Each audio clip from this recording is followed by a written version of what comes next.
Kita sering banget kan nganggep sejarah itu ya cuma kumpulan cerita masa lalu yang udah kelar. Tapi, pernah kepikiran nggak gimana kalau sejarah itu sebenarnya adalah senjata? Senjata yang paling tajam. Nah, kali ini kita bakal bongkar habis gimana narasi sejarah itu dirancang dan dipakai sebagai alat utama dalam sebuah, ya sebut aja buku panduan kolonialisme.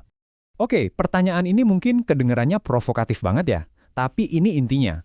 Belajar sejarah itu bisa jadi berbahaya kalau narasi yang kita terima itu bukan kebenaran. Kalau itu cuma sebuah cerita yang sengaja diciptain.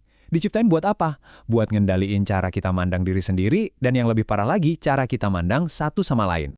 Nah, disinilah letak akar masalahnya. Penjajahan itu bukan sekedar adu kuat militer loh, itu adalah perang psikologis yang canggih banget. Para penjajah itu tahu persis, cara paling efektif buat naklukin sebuah bangsa itu bukan pakai peluru, tapi dengan ngehancurin persatuannya dari dalam. Yuk, kita masuk ke strategi pertama dan yang paling fundamental dalam buku panduan mereka. Politik adu domba.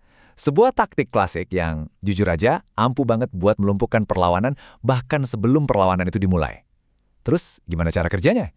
Formulanya kelihatannya simpel ya, tapi dampaknya luar biasa merusak. Jadi, pertama, mereka bakal milih satu kelompok, bisa berdasarkan suku, agama, atau golongan, terus disanjung setinggi langit. Habis itu, mereka ambil kelompok lain dan direndahin habis-habisan. Begitu benih kebencian dan rasa superioritas itu tertanam, mereka tinggal duduk manis dan nonton kita saling menghancurkan. Sampai kita lupa, siapa musuh kita yang sebenarnya. Yang perlu kita perhatiin di sini adalah gimana label-label ini berfungsi sebagai senjata. Dengan cap mulia di satu sisi dan bodoh di sisi lain, penjajah secara sistematis menciptakan jurang sosial di antara kita. Ini bukan cuma kata-kata loh, ini adalah pemantik api yang menanamkan rasa lebih hebat pada satu kelompok dan rasa minder pada yang lain, yang akhirnya memicu konflik internal yang nggak ada habisnya. Dan inilah puncak permainannya. Setelah kita sibuk berantem sendiri, saling melemahkan, penjajah bakal masuk. Tapi bukan sebagai penakluk, melainkan dengan topeng sebagai juru damai atau penengah. Nah, di saat kita ada di titik paling lemah, mereka dengan gampang ngambil alih kendali penuh. Licik kan? Tapi strategi mereka nggak berhenti di situ. Nggak cukup dengan memecah belah kita. Langkah berikutnya jauh lebih kejam dan permanen, menghapus total identitas dan sejarah asli sebuah bangsa. Ini benar-benar operasi pemusnahan memori kolektif. Artefak-artefak dihancurin, naskah-naskah kuno dibakar, dan narasi sejarah kita ditulis ulang sama mereka, tentu dengan versi yang membenarkan penjajahan mereka. Mereka bahkan sampai nekat menciptakan makam-makam palsu buat mengaburkan silsilah leluhur kita. Tujuannya cuma satu, biar generasi yang akan datang tumbuh tanpa akar, tanpa tahu sehebat apa nenek moyangnya dulu. Nah, ini dia salah satu contoh fitnah andalan mereka. Buat menghancurkan wibawa para pemimpin lokal, mereka nyebarin narasi kalau raja-raja kita, apalagi yang berlatar belakang Islam, adalah penguasa tiran yang bengis. Sebuah kebohongan yang dirancang khusus buat memutus ikatan kepercayaan antara rakyat dan pemimpinnya.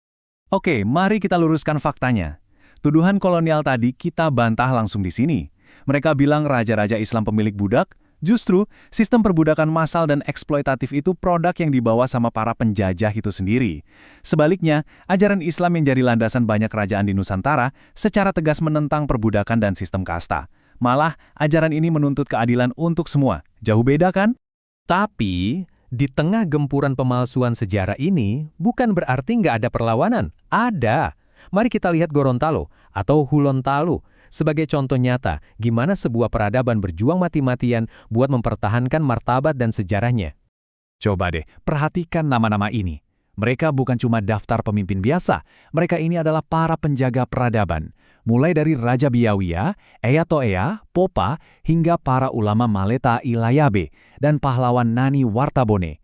Merekalah yang berdiri tegak melawan penindasan fisik dan juga pembelokan sejarah, memastikan warisan leluhur mereka tetap hidup dan menyala.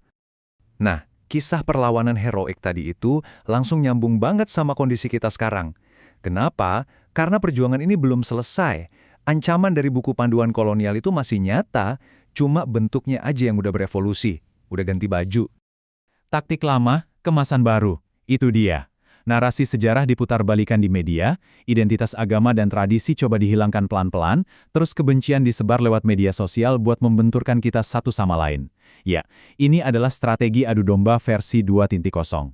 Terus apa yang bisa kita lakuin buat ngelawannya? Pertama, kita harus jadi lebih kritis. Jangan lagi telan mentah-mentah setiap cerita sejarah yang disajiin ke kita. Kedua, teliti dan verifikasi bukti-bukti yang ada. Ketiga, ayo kita jaga dan lestarikan warisan budaya kita sendiri. Dan yang paling penting, tolak semua upaya adu domba dan kita eratkan lagi nilai-nilai persaudaraan. Dan ini membawa kita pada satu kesimpulan akhir yang gak terbantahkan, penjajahan dari luar memang mengerikan, tapi ancaman yang paling berbahaya sesungguhnya adalah saat kita membiarkan diri kita dipecah belah dari dalam. Jadi, menjaga persatuan adalah satu-satunya cara kita memastikan sejarah kelam itu tidak akan pernah sekali lagi terulang kembali.